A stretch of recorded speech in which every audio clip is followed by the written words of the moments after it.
By the way, sino po naniniwala, kung meron mang pinaka-apektado sa krisis na nangyayari sa ating ekonomiya, ito yung mga nanay. Totoo po ba sa mga nanay na nandito?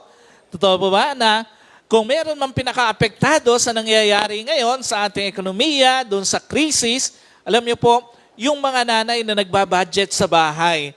Alam niyo po, according doon sa latest report ng PSA, itong Philippine Statistics Authority, ang sabi ko po last week, ang projection ay pwedeng pumalo sa 6.4 ang inflation, mas mataas pa doon sa nakaraang pandemic o crisis ng pandemic. Pero alam niyo po, nung lumabas itong linggo na to, yung inflation ng April, hindi lang po siya 6.4. 7.2 ang inilabas na inflation rate ng PSA. Ibig sabihin, hindi siya normal na pagtaas ng presyo ng bilihin at the same time ng serbisyo. Alam niyo po, yung mga contributing factors dito, pag tinignan natin, una, yung sa pagkain o yung food inflation, 30% or 30.2, pinakamataas ang itinaas ng pagkain o presyo ng pagkain ng bilihin. Ikalawa, yung transport, 27%, yung sa housing, yung sa gas, yung sa water, at yung sa electricity. Sino po naramdaman yung pagtaas ng mga yon? At the same time, ang mas magandang balita, pati po ang araw ngayon ay magkakaroon na rin ng presyo ayon sa Meralco. So yung mga gumagamit ng solar, hihigpitan na po iyan. So just imagine kung gaano tayo kamahal ng Meralco. Alam niyo po, again, by the way, ito pong inflation rate, gaya po nung akin nabanggit before, ito po yung pangkalahatang pagtaas o yung bilis ng pagtaas ng pangkalahatang presyo ng mga bilihin at ng mga serbisyo. So, ibig sabihin ito, sa simpleng salita, yung 7.2% na inflation ngayong April, kumpara sa 4.1 nung nakaraang March, ang taas, halos na doble siya. Alam niyo po, malaking dagok ito sa mga karaniwang Pilipino, lalo na doon sa mga medyo mahihirap.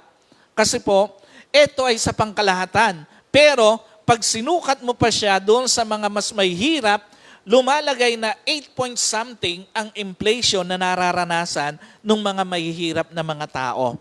Mas mataas siya. Ano ibig sabihin nito? Una, bakit siya napakahirap lalo na sa mga nanay na nagbabudget? Una, ito ay pagkakaroon ng paghina doon sa tinatawag nating purchasing power. Ibig sabihin, kung yung nabibili mo ng ganitong halaga before, pag pumunta ka sa supermarket o sa palengke, hindi na siya ganon. Iba na siya. Mas maliit na, mas kakaunti na. Ikalawa, mas malaking taas ng presyo ng pagkain at ng bigas. So, ibig sabihin nito, mas maraming Pilipino ang makakaranas ngayon ng pagtaas ng presyo, mas maraming Pilipino ang makakaranas ngayon ng gutom. Ikatlo, may malaking pagtaas doon sa presyo ng transportation, ng pamasahe. Napansin nyo doon sa mga may sasakyan kung gaano kalaki ang impact nito ngayon dito sa atin. And at the same time, ikaapat, banta ito ng kahirapan o poverty. According doon sa pag-aaral ng PSA, yung mga nasa lower middle class, pwede silang pumunta dito sa poverty line. Ibig sabihin, mga 1.7 million na pamilya na nasa lower middle class ang bababa ngayon hanggang 2 milyong pamilya sa kahirapan dahil doon sa nangyaring inflation rate. Ganon kalaki ang impact na akala natin parang simple lang nakikita natin yung mga numero, pero sa totoo lang, ang laki ng impact nito lalo na sa karaniwang Pilipino. Alam niyo po, ano pa pinapakita nito? Ikalima, pagkakaroon ng stress at mental strain. Alam niyo po, ang pagtaas ng cost of living, nagdudulot ito ng stress at nagdudulot ng matinding pag-aalala sa mga pamilya dahil sa kawalan ng kasiguraduhan na matutustusan pa ang pangangailangan nila sa araw-araw. Kaya nga, pag ina ka, pag nanay ka, sa ayaw at sa gusto mo, haharap ka sa malaking challenge ng buhay, lalo na para sa pamilya at para sa mga anak mo. Iyon yung reality nito. Ang pinaka nahihirapan, pinaka humaharap sa malaking challenge, yung mga nanay dahil doon sa pagbabudget, dahil doon sa pera na dumarating sa kanila. Kasi nga, ang pagiging nanay po, meron siyang ibig sabihin ito. Una, you will keep going despite of pain brought by being mother. Totoo ba? Pain is inevitable when you become a mother. Sino po naniniwala? Pag ikaw ay naging nanay, hindi mo na maiiwasan talaga na masaktan ka. Sa ayaw at sa gusto mo, makakaranas ka na masaktan ka. Alam niyo po, pag naging nanay ka na, mararanasan mo na to. Totoo ba, sa pagbubuntis pa lang, marami ng sakit yung pwedeng maranasan ng isang nanay. Totoo ba yan sa mga nagbuntis? Alam niyo po, mula pa lang doon sa pagkukonsib ng bata, marami ng sakit ang pwedeng maranasan ng isang nanay. At totoo po ba, sa pagpapalaki ng anak, marami pang sakit na pwedeng maranasan ang isang nanay. Napansin niyo yun? Yung bang nagbuntis ka, nasaktan ka, pero nung ikaw ay nagpapalaki na ng anak, ang dami pang nararanasang sakit ng isang nanay. Sino po aminado habang nagpapalaki ng anak, nakakaranas ng sakit ng kalooban? At mas masakit, totoo po ba? Pag yung sakit ng kalooban, ang dahilan yung mga anak. Napansin niyo yan? Mas iba yung sakit noon. At the same time, kahit malalaki na yung mga anak mo, kahit may mga pamilya na, pansinin nyo, nasasaktan ka pa rin o nakakaranas ka pa rin na masaktan. Alam niyo po, at alam niyo ba na madalas, hindi yung physical pain ang mas mabigat na dinadala ng isang nanay. Kung hindi yung tinatawag nating intense psychological and biological empathy. Ano itong tinatawag nating intense biological and psychological empathy? Ito po yung matinding kakayanan ng isang ina na maramdaman emotionally at psychologically yung sakit na nararamdaman ng anak na hindi kayang maramdaman ng ibang tao sa buhay ng kanyang anak. Isa sa mga dahilan bakit hindi madali ang maging nanay, kasi nga bilang nanay, meron tinatawag na intense biologically and psychologically na kung saan yung empathy na to ng isang nanay, mas nasasaktan siya para sa kanyang anak. Ang explanation dito ng science, dahil doon sa tinatawag na vicarious empathy and mirror neurons, merong high level of maternal attainment ang isang ina na kung saan pag nahihirapan ng kanyang anak, tumataas yung empathy doon sa kanyang brain na nagdadala sa kanya na maramdaman na parang siya yung nasa sa katayuan ng kanyang anak. Hindi lang siya basta nararamdaman ng isang ina dahil nanay ka, meron ding paliwanag dito ang science. Kasi nga, yung empathy doon sa utak mo, tumataas siya pag nararamdaman o pag nakikita mo na nahihirapan ng anak mo at inilalagay ka ng utak mo doon sa kalalagayan ng anak mo. Kaya nga, may mga tao sa buhay ng isang anak na pwedeng maawa sa'yo pag meron kang pinagdadaanan, pero iba ang nararamdaman ng isang ina. So iba yung lalim ng empathy. So yung attachment theory at yung bonding, ano ibig sabihin nito? Yung emotional investment ng isang ina sa kanyang anak, ito po ay nagkikreate ng strong bonds, which means dinadala ang ina o dinadala ng ina as if parang siya yung nandoon sa lugar na yon ng sufferings na meron ng kanyang anak.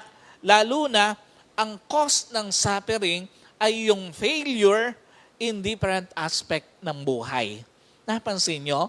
Pag may mga anak tayo na nag-failed sa school, nasasaktan ka. Bakit? Kasi dahil dun sa dahilan na yon. Napansin nyo, pag may mga anak tayo na nasira ang pamilya nila, bakit iba yung sakit na dala sa'yo? Pag nakita mo na yung mga anak mo, sa halip na magkaroon ng isang stable na pamilya, maayos na pamilya, nasira ang pamilya, bakit ka nasasaktan? Kasi nga, dahil doon sa dahilan na yon. So, another thing, yung biological entanglement, ito yung malalim at may scientific basis na yung madalas na naririnig natin na karugtong ng pusod ng ina ang kanyang anak. Ang ibig sabihin nito, merong tinatawag na entanglement of nervous system na pag nasasaktan ng isang anak, nagpo-produce ito ng tinatawag na gut-wrenching reaction sa isang ina o yung napakasakit na kalooban sa isang ina. So, iyon yung dahilan bakit pag nasasaktan yung anak, yung ina, iba yung lalim ng sakit doon sa kanyang kalooban.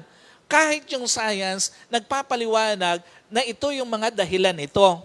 So, merong tayong, ang isang ina, meron siyang malalim na koneksyon sa buhay ng kanyang anak, hindi lang emotional, hindi lang psychological. Mamaya, maunawaan natin, maging dun sa physical aspect. So, ang pagiging nanay, ikalawa, you will keep raising your children even in hard seasons of life.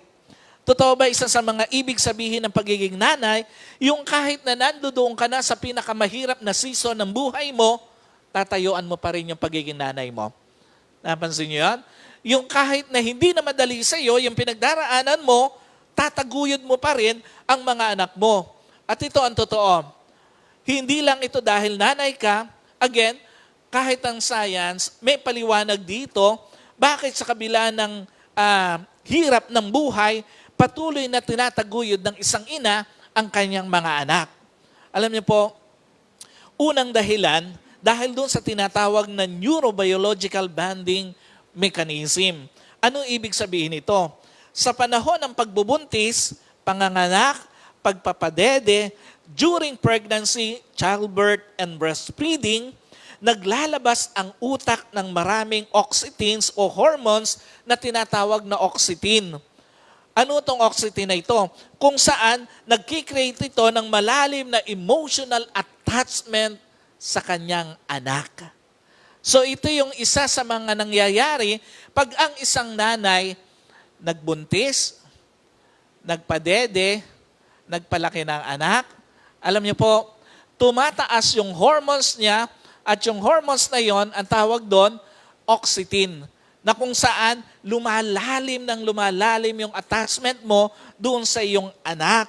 So itong oxytin na ito, tinatawag din love hormones or binding hormones sa direktang nag-iimpluwensya doon sa maternal instinct na i-prioritize ang anak mo kaysa sarili sa gitna ng mahirap na sitwasyon. So hindi ka na magtataka ngayon, bakit yung nanay mo sa kabila nung hindi madali yung kanyang pinagdaraanan, mas inuuna ka simply because doon pa lang sa conceiving, doon pa lang sa pagbubuntis ng ina mo, parang minumura ko kayo.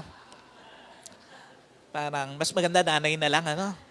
So, doon pa lang sa pagbubuntis ng iyong nanay sa iyo, doon sa pagpapalaki sa iyo, sa pagpapadede, tumataas yung hormones na kung saan dinidevelop nito yung mas malalim na attachment mo sa iyong nanay. So kaya pag nasasaktan ng anak, iba yung epekto nito sa kanyang ina. So, ikalawa, dahil doon sa tinatawag na biological regulation and stress management. Ano ibig sabihin nito? Yung bonding ng nanay at ng anak tumutulong sa anak na ma-regulate yung anxiety at yung fear ng kanyang anak. Kaya nga pansinin nyo, yung mga anak na malapit sa kanilang nanay, mas meron silang pakiramdam na secured sila sa buhay. Napansin nyo yan? Kaya nga, napansin nyo rin, pag yung mga anak nyo, first day of school, sino rito na-experience na nung unang araw ng school, halos ayaw humiwalay sa iyo yung anak mo. Kasi nga, ang paliwanag dito ng science, dahil doon sa pag ang isang, meron tayong tinatawag na malalim na attachment na kung saan, pag malapit ang anak sa kanyang nanay, mas na-manage yung stress, na-regulate yung stress ng bata. Kaya nga importante yon na meron talagang dapat na malapit na relasyon ang nanay dun sa kanyang anak. So, again, mas feel ng mga bata na secure sila sa piling ng kanilang nanay. Kaya nga, pansinin nyo, yung mga mas bata pa, mas gusto nila na laging nasa tabi sila ng kanilang nanay. Alam niyo po, ganon kalaki ang nagagawa ng malalim na bonding ng nanay sa kanyang anak. And another thing na ibig sabihin ng pagiging nanay, you will keep carrying the burden quietly. Totoo ba, maraming nanay, hirap na pero tuloy-tuloy pa rin sa pagtayo bilang nanay. Napansin niyo yun? Yung wala ka na halos ilabas, ibibigay mo pa para sa anak mo.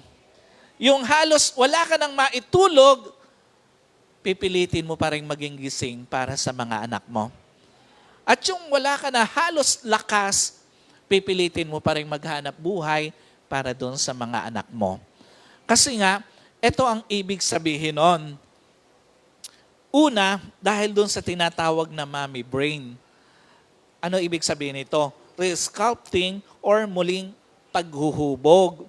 Mula sa pagbubuntis hanggang sa panganganak, significantly, nagkakaroon ng increase sa bahagi ng utak ng isang ina na tumataas yung kanyang empathy, na aking nabanggit po kanina, at yung social cognition at yung attachment. Pag sinabi nating social cognition, ito yung pangunawa. Meaning, dinadala nito yung utak ng isang ina para tingnan na yung pagpoprotekta, pag-aalaga sa kanyang anak ay napaka-rewarding at ito ay nangangailangan ng sakripisyo. Kaya nga huwag tayong magtataka doon sa mga anak na bakit parang nakapagtataka na sila na yung nahihirapan, sila na yung madalas nasasaktan, pero parang masaya pa sila doon. Kasi nga, dahil yon doon sa dahilan na yon. Sa mga nanay, parang ang tingin nila, yung kanilang pagsasakripisyo ay reward nila bilang isang nanay. Alam niyo po, ano pinapakita rito? Kaya nga maraming mga nanay, hindi alam ng mga anak, yung bigat ng sakripisyo, maitaguyod lang ang pangangailangan ng kanyang anak. Totoo ba? Maraming mga ganong sitwasyon. Maraming mga nanay o maraming mga anak, hindi nila alam yung bigat ng sakripisyo, pero quietly, silently, ginagawa ng isang nanay. Maraming mga nanay, hindi alam ng mga anak, pagod na. Pero silently, quietly, tuloy pa rin ang pagtayo bilang isang ina. Kasi nga, sa paraang yon, doon sila nilikha ng Diyos. Ikalawa, dahil doon sa tinatawag na motherhood complex. Ano ibig sabihin ng motherhood complex? Ito yung madalas na pakiramdam ng isang ina na may malaking guilt sa puso nila pag hindi nila nagampanan yung dapat nilang gampanan sa kanilang anak. Sino po rito sa mga nanay nakaramdam na ganon? Nung hindi mo mabigyan ng baon yung anak mo, sobrang sakit sa kalooban mo. Napansin niyo yun? Nung hindi mo Hindi mo mabili yung gusto ng anak mo, may sinabing gusto, nakaramdam ka ng malalim na guilt o sakit sa puso mo. Kasi nga, dahil yon doon sa dahilan na yon. So, dito, pinapakita sa atin ng Panginoon, dahil doon sa cultural, dahil doon sa hirap na nararamdaman ng mga nanay na yon sa kanilang kalooban, nagpapatunay lang ito nung malalim na koneksyon ng ina sa kanyang mga anak. And at the same time, yung tinatawag nating cultural at yung societal complex na kung saan yung mga tao sa paligid natin, meron silang expectation na pag nanay ka, dapat gagawin mo lahat para sa mga anak mo. At pag hindi mo nagawa, merong condemnation, paghusga, yung mga tao sa paligid mo. Napansin nyo? At mas madalas, pansinin nyo, mas madaling humusga yung mga tao sa labas kaysa dun sa tao sa loob ng bahay. Napansin nyo? Yung mga kapitbahay nyo, lalo na yung mga marites, mas madali silang humusga pag hindi mo nagagampanan yung dapat mong magampanan sa mga anak mo. So, meron siyang tinatawag na societal, cultural complex na kung saan malalim, mataas yung expectation ng society sa'yo bilang isang ina. So ngayon, ang tanong, bakit kakaiba ang pagmamahal ng isang ina? Pansinin nyo, based doon sa ating mga inaral, kung ano ibig sabihin ng nanay, lahat ng mga binanggit natin doon na ibig sabihin ng pagiging isang ina, hindi kayang pantayan ng ibang tao sa buhay ng isang anak. Now, bakit nga ba kakaiba ang pagmamahal ng isang ina? Based dito sa isang kwento sa Matthew chapter 15, 21 to 28. Sino po familiar sa kwentong to? Ito yung isang kwento na kung saan isang Canaanite woman na kung saan nang ang Panginoon magawi siya doon sa Sidon o sa Tyre, ang babaeng ito ay nagpupumilit na makalapit sa ating Panginoon para doon sa kanyang anak na merong evil napoposes siya ng masamang espiritu. Nagpupumilit siya na makalapit sa Panginoon kasi nalaman niya na ang Panginoon nandoon. So nakikiusap siya, sumisigaw siya, nakikiusap siya na makalapit sa Panginoon. So yung mga tao sa paligid niya, especially yung mga disciples, pinipigilan siya. Nung una, hindi rin siya pinapansin kahit ng ating Panginoong Jesus. Pero ang sabi niya, kasi ang sabi ng Panginoon, dahil siguro nakuliktan na sa kanya, ang sabi ng Panginoon, hindi marapat na ang tinapay para sa mga Israelita o ibigay sa mga aso. Ibig sabihin, yung mga Israel blessings ay dapat na ibigay sa mga Gentiles. Pero alam nyo, ang sagot niya, sabi niya, tama po Panginoon. Pero, sabi niya, kahit ang mga aso po ay kumakain din sa mga nalalaglag na mumo sa hapag ng kanilang Panginoon. Dahil doon, nakuha niya yung puso ng Panginoon. So, ano pinapakita rito? Bakit kakaiba ang pagmamahal ng isang ina? Una, ang pagmamahal ng isang ina, walang kinikilalang boundaries para sa kanya anak. Totoo po ba yan? Sino naniniwala? Wala naman talagang boundaries ang pagmamahal ng isang ina. Pansinin nyo, she was considered dog and enemy of the Jewish people. Hindi madali yung kanyang sitwasyon during that time. Kasi nga, dahil nga siya ay Canaanites, hindi naman siya Israelita, ang tingin sa kanya, aso. Ibig sabihin, mababang uri ng tao. Ang tingin sa kanya, hindi karapat-dapat. So, alam niyo po, again, pansinin niyo yung nasabing babaeng ito, tinawag ng aso at the same time, ipinamata sa kanya na hindi siya kasama doon sa priority sa pagpunta ng Panginoon doon sa lugar na yon, but those boundaries never stop her. What does it mean? Una, ang pagmamahal ng ina, bukod sa hindi kayang limitahan ng sirkunstansya, hindi kayang pigilan ng mga tao. Napansin niyo yan? Totoo ba? May mga nanay, pag para sa anak, walang makakapigil. Sa mga nanay. Totoo ba? Pag para sa mga anak, lagi niyang ipaglalaban. At pag para sa mga anak, lahat susuungin niya. Sino rito? Lahat sinuong mo, mapakain lang, mapag-aral lang, mapalaki lang yung mga anak mo bilang nanay. Sino po rito? Walang oras na hindi mo pinaglaban yung anak mo. And at the same time, sino rito aminado, walang nakapigil sa'yo para sa ikagagaling ng anak mo. Alam niyo po, sino aminado, may mga pagkakataon, halos hindi ka natutulog para sa mga anak mo. At may mga pagkakataon, lahat ginawa mo, gumaling lang yung anak mo sa sakit. At the same time, sino po rito, kahit mangutang ka, ginawa mo para sa anak mo. Pambili ng pagkain, ng gatas, pampagamot, pang-aral, sa lahat ng sitwasyon ng buhay ng iyong anak. That is exactly what mother's love means. Yung Canaanite woman, kahit itaboy na ng mga alagad, hindi siya nagpapigil kasi ang nakataya doon, yung kagalingan ng anak niya. Gaya ng lahat ng nanay, kahit sabihin na hindi nagagaling ang anak, ilalaban pa rin.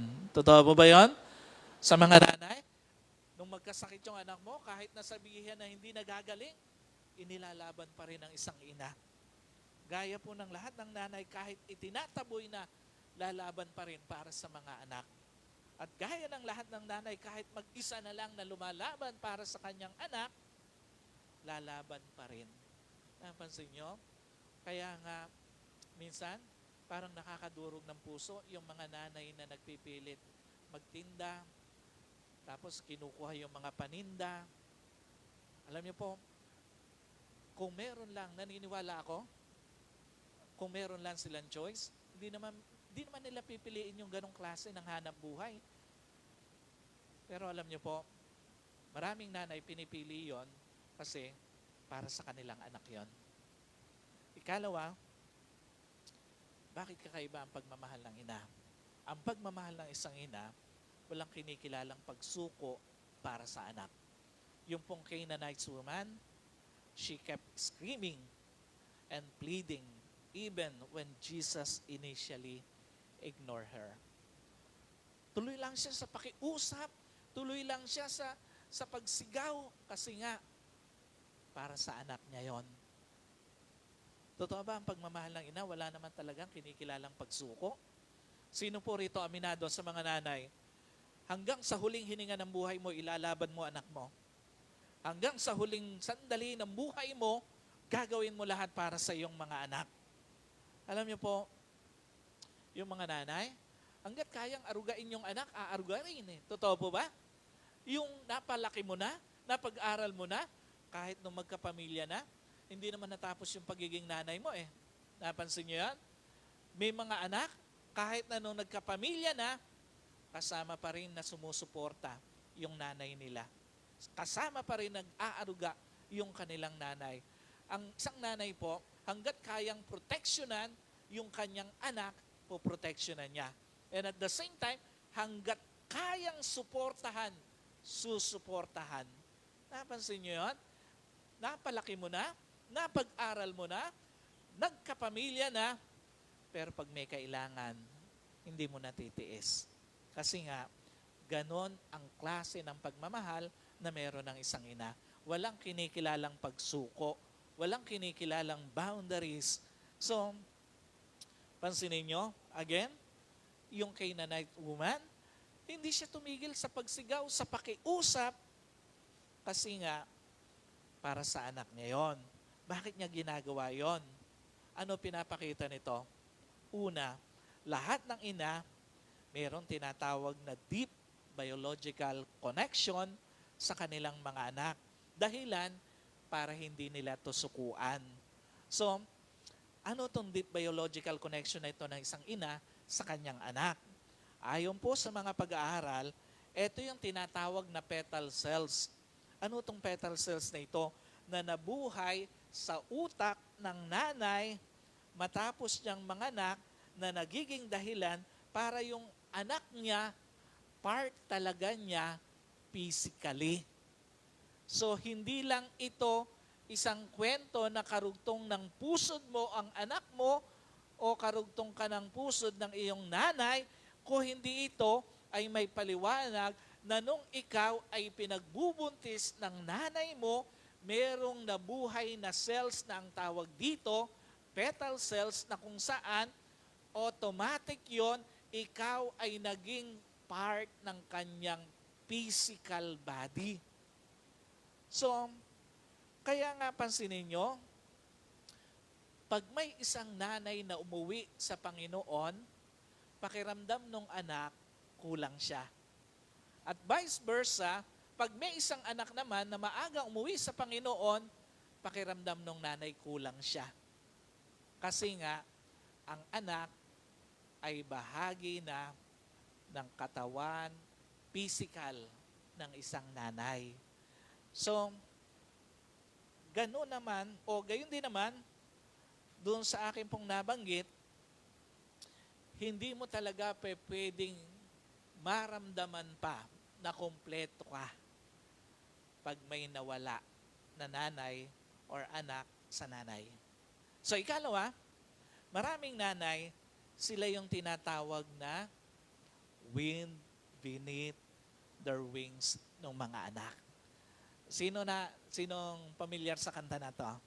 Alam niyo ba na yung kantang to, ito ay binuo para sa pagpapasalamat sa nanay.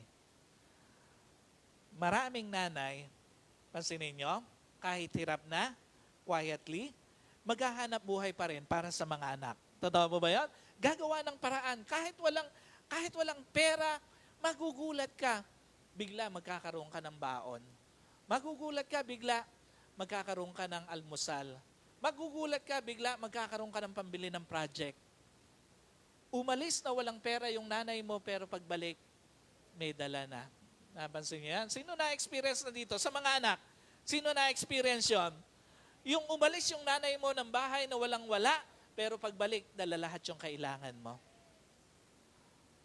Alam niyo po, naalala ko lang yung nanay ko. Nung bata ako, kasi may palengke pa noon sa Atlag, sa Malolos. Malapit lang kami doon. Aalis siya. Wala siyang kadala-dala. Pag uwi niya, dala na niya lahat. Bigas, ulam, panghimagas, pang-uwi sa mga anak niya. Lahat-lahat dala na niya. Umalis siya na walang dala. Pagbalik niya, kumpleto na.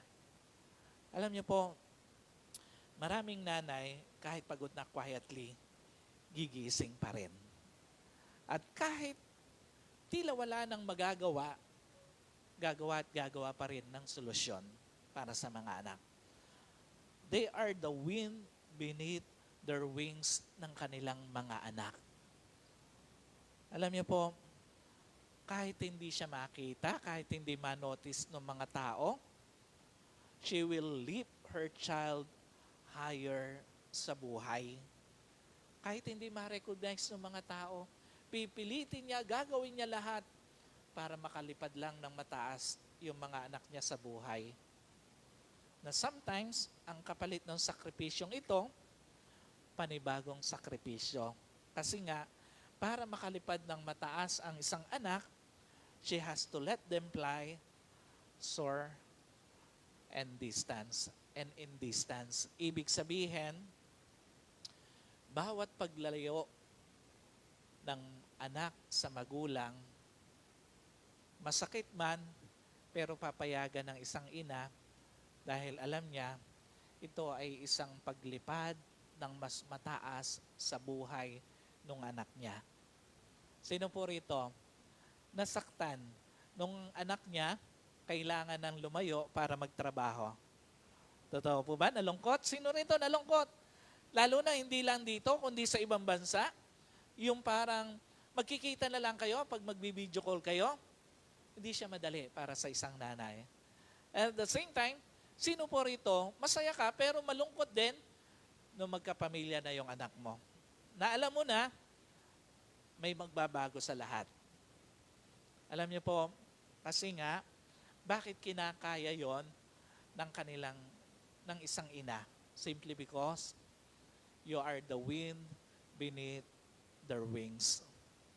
Ikaw yung nagsilbing pakpak ng mga anak mo para makalipad sila ng mataas. Katlo, bakit kakaiba ang pagmamahal ng isang ina? Ang pagmamahal ng isang ina ay walang kinikilalang kahihiyan para sa anak. Pansinin nyo? Ang sabi, doon sa eksena, when Jesus stated it was not right to take the children's bread, yung nabanggit ko po kanina, yung Israel blessings, na ibigay ito doon sa mga aso. Pansinin nyo? She did not offended. Instead, she used in this incredible wit and humility. Ang sabi niya, yes, Lord, yet even the dogs eat the crumbs that falls from their master's table. Totoo ba? Maraming mga nanay, lulunukin ng pride, mapakain lang ang anak. Sino po rito? Nung magkaanak ka, yung dating hindi mo ginawa mo. Totoo ba? Maraming mga nanay, lulunukin ng pride, mapag-aral lang yung mga anak. Mapalaki lang yung kanilang mga anak. Alam niyo po, maraming mga nanay, lulunukin ng pride, mapagamot lang ang kanilang mga anak. Yung Canaanite woman, kahit sinabihan siya na hindi nararapat ibigay sa isang aso ang tinapay pertaining her, hindi niya yung pinansin. Buong katalinuhan, buong kapakumbabaan na sinabi niya, maging ang mga aso ay kumakain din ng mga mumo mula sa hapag ng kanilang Panginoon. Sa tingin nyo, bakit gano'n na lang na kahit mapahiya siya, tuloy pa rin siya? Una, maraming nanay mas pipiliing mapahiya kaysa makitang nahihirapan ng anak niya. Totoo pa ba yan? Sino rito sa mga nanay, mas pipiliin mo pang mapahiya kaysa makita mong nahihirapan yung anak mo eh. Totoo ba? Maraming mga nanay, titiising mapahiya sa trabaho, wag lang magutom ang kanyang mga anak.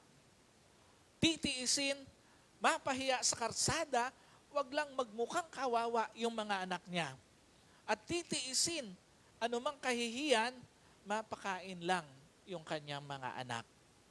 Alam niyo po, sa lahat ng mga anak, hindi mo alam yung kakahiya o yung kahihiyang tiniis ng nanay mo, maisuot mo lang yung mga branded na damit na meron ka ngayon.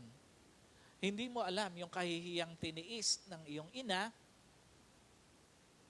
meron ka lang magamit na cellphone. Hindi mo alam yung kahihiyang tiniis ng iyong ina, madala ka lang sa maayos na edukasyon.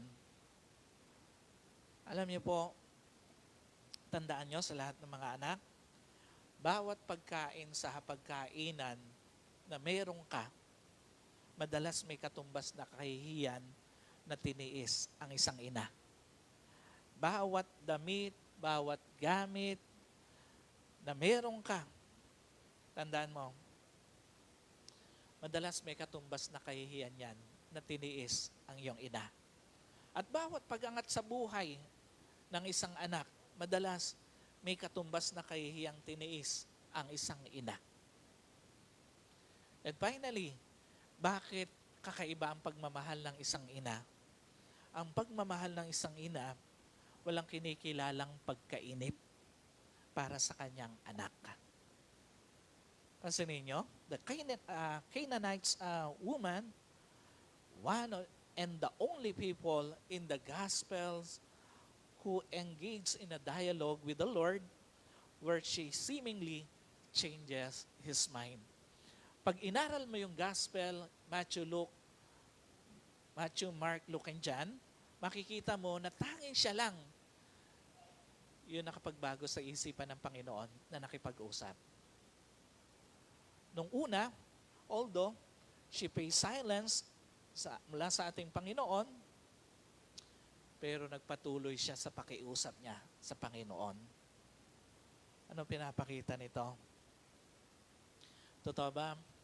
Kung meron mang pinakamatyaga sa buhay ng isang anak, yung nanay niya. Totoo ba yan? Kung meron mang pinakamagtitiis sa'yo, yun yung nanay mo. Kung meron mang pinaka hindi maiinip sa'yo, yung nanay mo yan. Alam niyo po, yung Canaanite woman, hindi siya munto. Hanggat hindi niya napagbabago yung isip at ang puso ng Panginoon. Ikalawa, kahit tahimik si Lord, nagpatuloy siya sa kanyang pakiusap, pagpapakita ng faith niya na kahit matagal pa, mag-iintay siya para sa anak niya. What's the point? Ano tinuturo nito?